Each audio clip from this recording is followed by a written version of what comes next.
মূল ভেটোটা ছিল যে ডক্টর মোহাম্মদ ইউনূস কেন, why not any other person. Doctor Mohammad ইউনূসের নামে মামলা আছে, তিনি একজন কনভিক্টেড পারসন।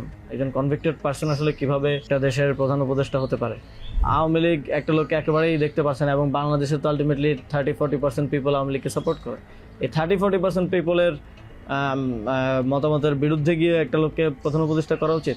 সেনাপ্রধান লাস্ট আমাদেরকে বলেছিল যে আমি বুকে পাথর চাপা দিয়ে এই সিদ্ধান্তটা মেনে নিচ্ছি।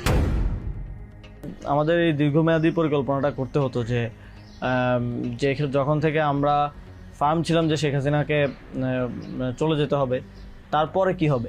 আমরা তো আর শেখ হাসিনা চলে যাওয়ার পরে দেশটাকে ছেড়ে দিতে পারি না। তো এই জায়গা থেকে আমরা দেখা যায় যে এই চিন্তাটা আস্তে আস্তে আসতে থাকে। কিন্তু ওই সময়টাতে আসলে এটা বিশ্বাস করাও কঠিন ছিল যে 5 তারিখের মধ্যেই হয়তো হয়ে যাবে।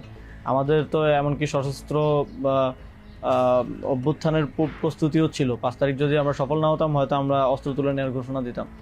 এবং নাইট বাই ভিডিও বার তো রেডি রেখেছিল, আমিও কি ঘোষণা দিব সেটাও রেডি ছিল।